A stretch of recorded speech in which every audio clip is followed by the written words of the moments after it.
Assalamualaikum warahmatullahi wabarakatuh. Saya Rizky Sukma Septiani dengan NIM 202235009, Prodi Pendidikan Matematika. Di sini saya anggota dari kelompok 2 yang akan mempresentasikan tentang materi perbedaan strategi, pendekatan, model, dan metode dalam pembelajaran.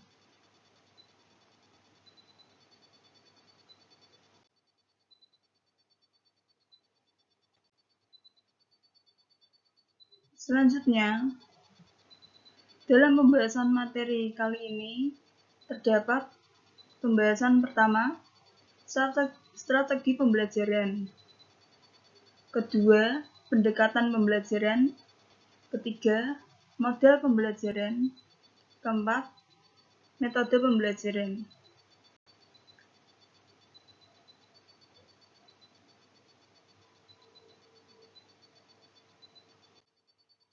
Belajar merupakan aktivitas penting dalam kehidupan manusia, dan setiap orang mengalami belajar dalam hidupnya.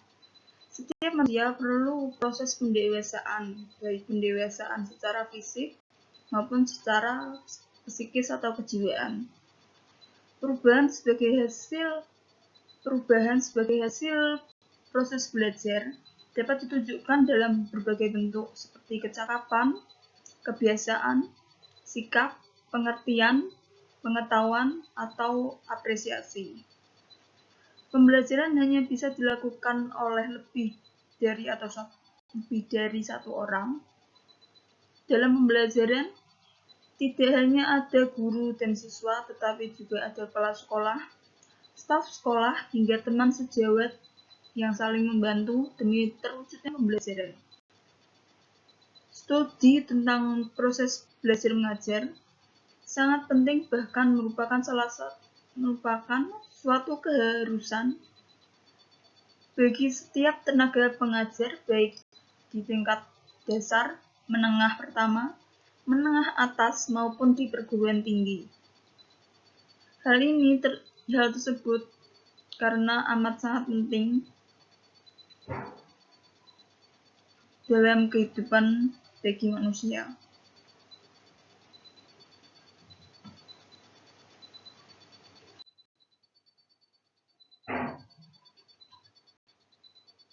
Selanjutnya, strategi pembelajaran. Strategi pembelajaran memiliki hakikat, yaitu strategi pembelajaran dapat digunakan untuk mencapai berbagai tujuan pemberian materi pelajaran pada berbagai tingkatan untuk siswa yang berbeda dalam konteks yang berbeda pula. Dari Freiberg dan Driscoll pada 1992, serta menurut Gerlach dan Ely pada 1980, strategi pembelajaran merupakan cara-cara yang dipilih untuk menyampaikan materi pelajaran dalam lingkungan pembelajaran tertentu yang meliputi sifat, lingkup, dan urutan kegiatan yang dapat diberikan pengalaman belajar pada siswa.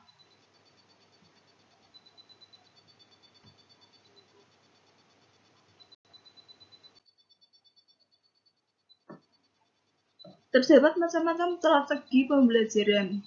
Pertama, strategi pembelajaran ekspositori. Strategi pembelajaran ekspositori adalah strategi pembelajaran yang menekankan kepada proses penyampaian materi serta secara verbal di seorang guru kepada sekelompok siswa dengan maksud agar siswa dapat menguasai pelajaran secara optimal. Yang kedua, strategi pembelajaran inquiry. Strategi pembelajaran inquiry atau SPI adalah rangkaian pembelajaran yang menekankan pada proses berpikir secara kritis dan analitis untuk mencari dan menemukan sendiri jawabannya dari suatu masalah yang ditanyakan. Proses berpikir ini bisa dilakukan melalui tanya jawab antar guru dan siswa.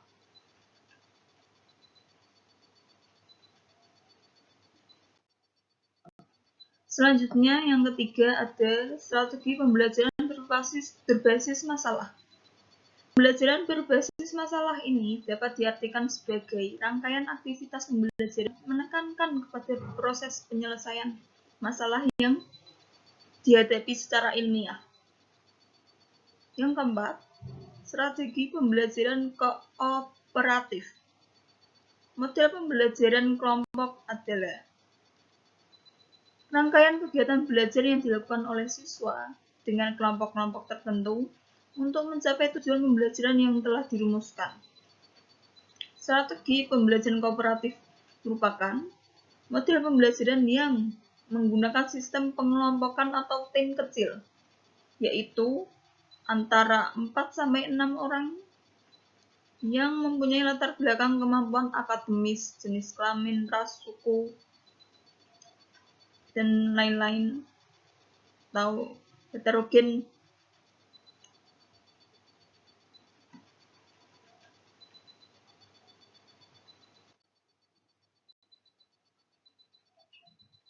Yang kelima, ada strategi pembelajaran afektif.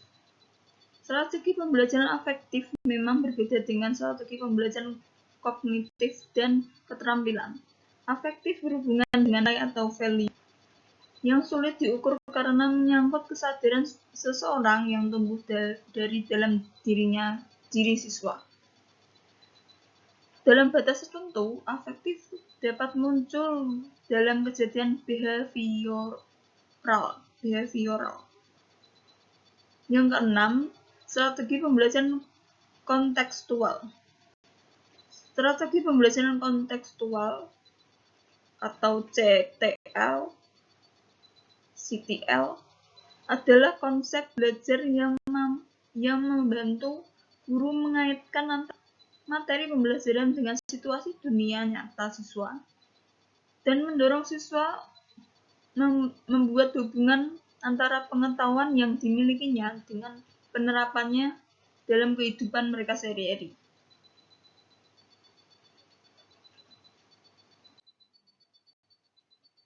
Selanjutnya, strategi pembelajaran aktif. Strategi ini merupakan kegiatan kolaboratif yang bisa dilakukan untuk mengajarkan konsep, karakteristik, klasifikasi, fakta, tentang objek atau mereview informasi. Gerakan fisik yang dominan dalam strategi ini dapat membantu mendinamisir kelas yang jenuh dan bosan. Selanjutnya, yang kedelapan, strategi pembelajaran kuantum. Strategi pembelajaran kuantum merupakan sebuah program percepatan pembelajaran yang ditawarkan Learning Forum, yaitu sebuah perusahaan pendidikan internasional yang menekankan perkembangan keterampilan akademis dan keterampilan pribadi.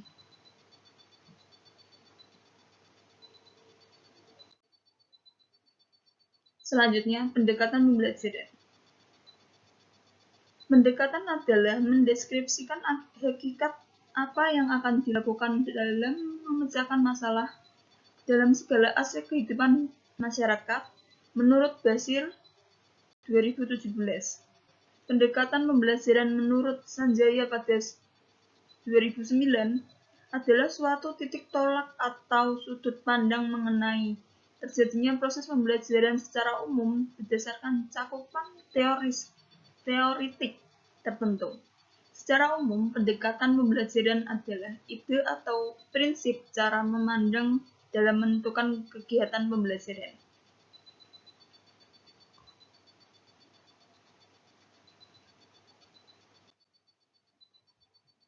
Selanjutnya, pendekatan pembelajaran juga mempunyai macam-macam. Terdapat beberapa macam-macam juga. Yang pertama, pendekatan konseptual. Pendekatan konseptual adalah konsep belajar di mana guru mengaitkan materi yang diajarkan dengan situasi dunia nyata siswa. Guru akan mendorong siswa membuat hubungan antara pengetahuan tersebut dengan kehidupan sehari-hari mereka. Yang kedua, pendekatan konstruktivisme. Pendekatan ini menekankan pengembangan diri siswa melalui proses berpikir kritis. Jadi, guru tidak akan mengajarkan kepada siswa bagaimana menyelesaikan suatu persoalan atau mengatakan benar dan salahnya suatu jawaban. Guru cenderung mendorong siswa untuk menentukan cara mereka sendiri dalam menyelesaikan permasalahan dan cara menyikapi berbagai opsi jawaban yang ada.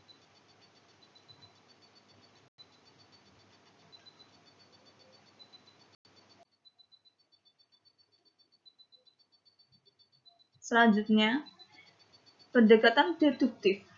Pendekatan deduktif adalah pembelajaran yang bermula dari penjelasan tentang hal yang bersifat umum, lalu diarahkan pada hal yang bersifat khusus. Guru akan menerangkan teori, konsep dasar, dan istilah-istilah pada bagian awal pembelajaran.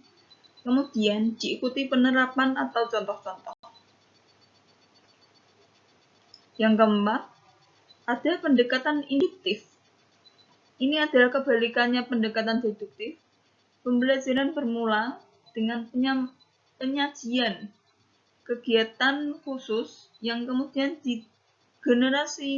digeneralisasikan. Pendekatan deduktif menekankan pada pengamatan terlebih dahulu. Kemudian kesimpulan diambil dari fakta-fakta yang ditemukan. Filsuf Inggris Francis Bacon menghendaki agar penarikan kesimpulan didasari dari fakta kondisi sedemikian mungkin.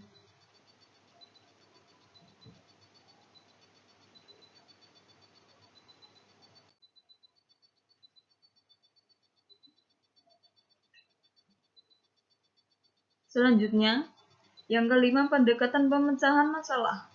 Siswa didorong menggunakan pengetahuan serta keterampilan yang sudah dimiliki untuk diterapkan pada pemecahan masalah yang jarang ditemui atau masih belum dikuasai. Pembelajaran dengan problem solving ini bertujuan agar siswa dapat menggunakan pemikiran seluas-luasnya. Dalam berpikir rasional, siswa dituntut menggunakan logika untuk menentukan sebab akibat, menganalisa, memprediksi, dan menarik kesimpulan. Selanjutnya, yang keenam, ada pendekatan open-ended. Dalam pendekatan ini, tujuan utamanya bukan untuk mendapatkan jawaban, tetapi lebih menekankan pada cara bagaimana sampai pada suatu jawaban. Terdapat berbagai alternatif jawaban, tidak hanya benar dan salah saja. Pertanyaannya juga bersifat terbuka, menuntut para siswa untuk berpikir secara aktif.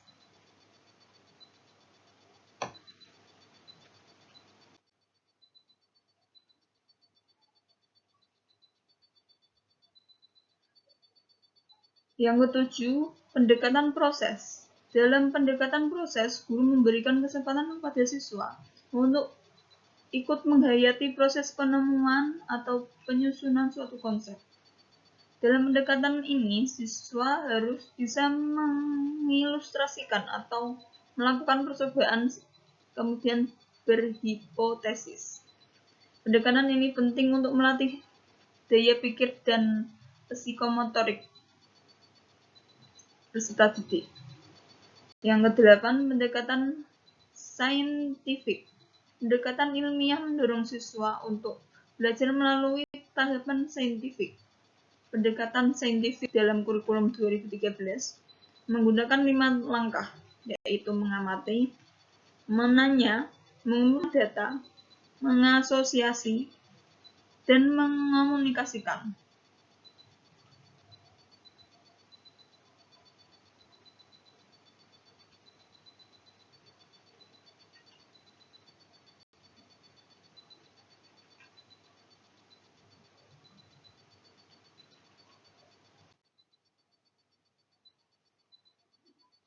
Selanjutnya, model pembelajaran. Model pembelajaran adalah suatu rencana atau pola yang dapat digunakan untuk membentuk kurikulum atau rencana pembelajaran jangka panjang, merancang bahan-bahan pembelajaran, dan membimbing pembelajaran di kelas atau yang lain. Menurut Joyce et al. Pada 2016. Menurut Adi dalam Suprihatiningrum pada 2013, definisi model pembelajaran merupakan kerangka konseptual yang menggambarkan prosedur dalam mengorganisasikan pengalaman pembelajaran untuk mencapai tujuan pembelajaran. Dapat disimpulkan bahwa model pembelajaran adalah kerangka yang dipilih pendidik untuk merancang sebuah pembelajaran yang sesuai dengan tujuan pembelajaran.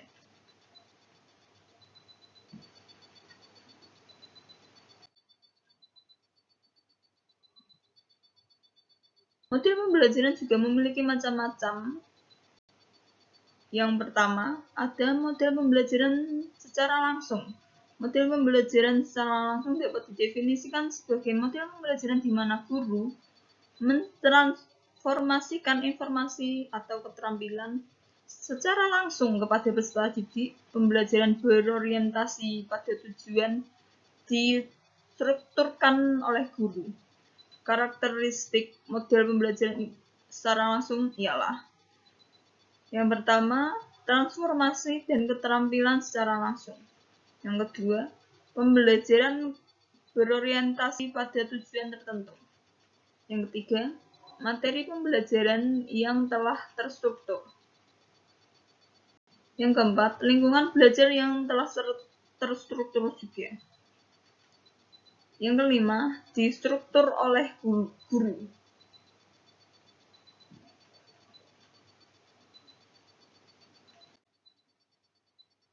Yang kedua, model pembelajaran berbasis masalah.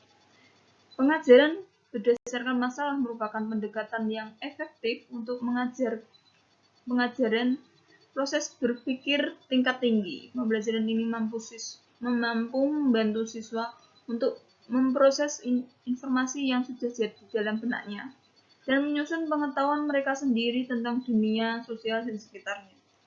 Pembelajaran ini cocok untuk mengembangkan pengetahuan dasar maupun kompleks. Yang ketiga, terdapat model pembelajaran PMRI. Pendidikan Matematika Realistik Indonesia adalah suatu pendekatan pembelajaran matematika yang mengungkapkan pengalaman dan kejadian yang dekat dengan siswa sebagai sarana untuk memahami persoalan matematika. Pendekatan PMRI adalah suatu pendekatan pembelajaran matematika yang dekat dengan kehidupan nyata siswa sebagai meningkatkan pemahaman dan daya nalar.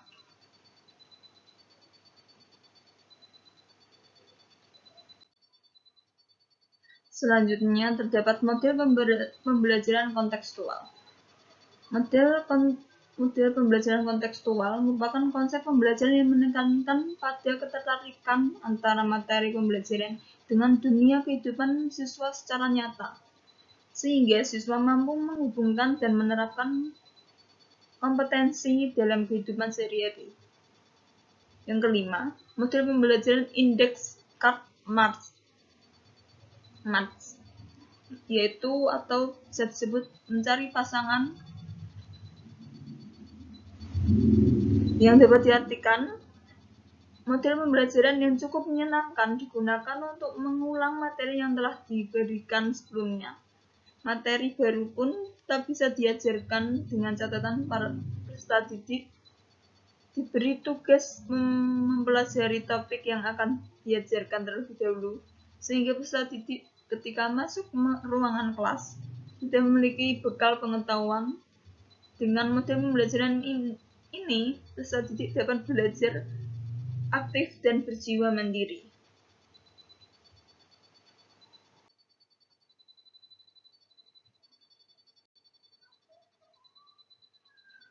Yang keenam, model pembelajaran kooperatif. Pada hakikatnya, metode pembelajaran kooperatif merupakan metode atau strategi pembelajaran gotong royong yang konsepnya hampir tidak jauh berbeda dengan metode pembelajaran kelompok. Pembelajaran kooperatif berbeda dengan metode pembelajaran kelompok. Ada unsur dasar pembelajaran kooperatif yang membedakan dengan pembelajaran kelompok yang dilakukan asal-asalan.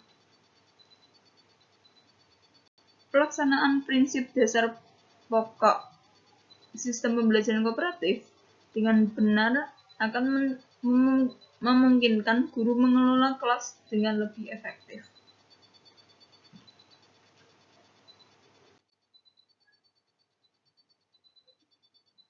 Selanjutnya, tentang metode pembelajaran. Metode pembelajaran adalah cara yang digunakan guru untuk mencapai tujuan pembelajaran. Dari Hamzah pada 2008. Metode pembelajaran adalah cara pendidik memberikan pelajaran dan cara peserta didik menerima pelajaran pada waktu pelajaran berlangsung, baik dalam bentuk pemberitahuan atau membangkitkan. Jadi, peranan metode pembelajaran ialah sebagai alat untuk menciptakan proses belajar mengajar yang kondusif.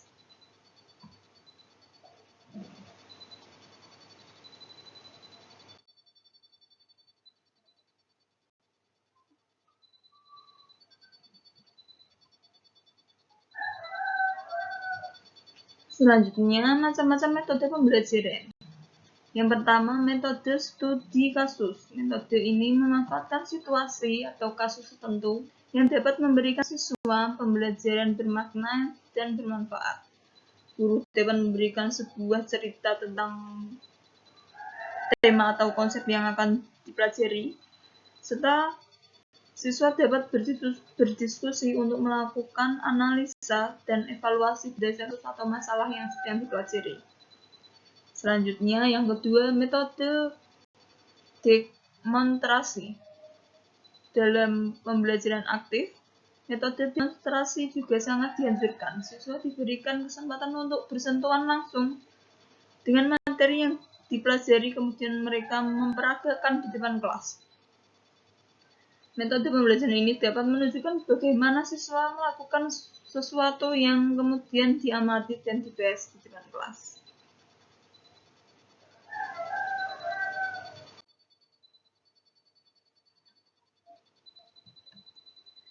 Ketiga, metode discovery, yaitu mendorong siswa untuk menemukan sendiri pengetahuan atau konsep baru. Guru harus memotivasi bagaimana siswa menyimpulkan sendiri konsep atau formula yang sedang dipelajari. Selanjutnya ada metode jigsaw. Jigsaw ini menghendaki siswa untuk belajar dengan berkelompok. Guru dapat mendorong siswa untuk bekerja sama dalam kelompok. Setiap anggota kelompok mendapatkan tugas untuk memahami dan mendalami bagian tertentu dari tema yang dipelajari. Kemudian setiap anggota kelompok menggabungkan hasil belajarnya sehingga terbentuk satu pemahaman yang utuh. Jenis metode pembelajaran ini membuat siswa belajar mendengarkan dan saling menghargai satu sama lain.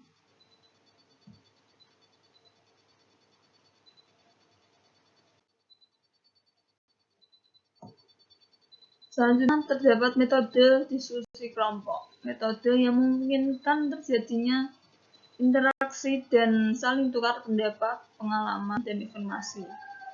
Metode pembelajaran ini menarik karena dapat mendorong siswa untuk berinteraksi dan saling membantu memahami pendapat berbeda yang mungkin muncul selama kegiatan berlangsung. Yang selanjutnya terdapat metode bermain peran. Metode ini salah satu macam metode pembelajaran yang dirancang untuk memecahkan masalah dengan meminta siswa untuk melakukan peran tertentu. Misalnya, guru pintar memberikan kasus jembatan kampung ambruk karena hujan deras. Kemudian siswa dibagikan perannya. Ada yang sebagai Pak RT, warga, dan sebagainya. dari kegiatan bermain peran siswa, siswa yang sedang berperan juga mengamati, dapat membuat analisa terkait peran yang sudah bekerja dengan baik atau tidak.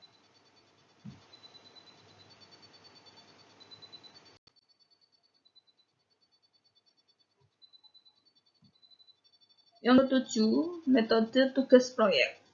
Metode pembelajaran yang sangat menantang. Siswa harus melakukan riset, eksperimen, dan tidak jarang harus langsung terjun ke lapangan untuk melakukan pengamatan. Metode ini menghendaki siswa untuk menghasilkan sebuah produk tertentu dalam waktu yang telah ditentukan. Siswa dapat melakukan tugas proyek secara individu maupun secara kelompok. Yang selanjutnya terdapat metode kunjung karya.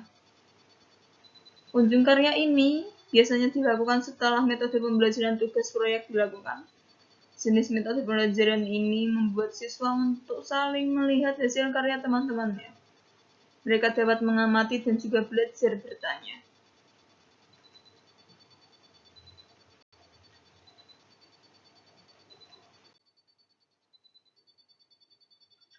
Terdapat perbedaan strategi, pendekatan, model, dan metode dalam pembelajaran, yaitu model pembelajaran adalah bentuk pembelajaran yang tergambar dari awal sampai akhir yang disajikan secara khas oleh guru di dalam kelas. Dalam model pembelajaran terdapat strategi pencapaian kompetensi siswa dengan pendekatan dan metode pembelajaran. Pendekatan adalah konsep dasar yang memadai, menginspirasi, memuatkan, dan melatari. Metode pembelajaran dengan cakupan teoretis tertentu. Metode pembelajaran adalah prosedur, urutan langkah-langkah, dan cara yang dilakukan guru untuk mencapai tujuan pembelajaran. Dapat dikatakan bahwa metode pembelajaran merupakan jabaran dari pendekatan. Satu pendekatan dapat dijabarkan ke dalam berbagai metode pembelajaran. Dapat pula dikatakan sebagai metode adalah prosedur pembelajaran yang difokuskan ke pencapaian tujuan. Bungkus dari penerapan pendekatan dan metode pembelajaran tersebut dinamakan model pembelajaran, menurut Lestari dan Mustafa pada 2009. Sekian dari saya, terima kasih, dan jika ada yang ingin ditanyakan boleh mencantumkan di kolom komentar di bawah. Sekian, wassalamualaikum warahmatullahi wabarakatuh.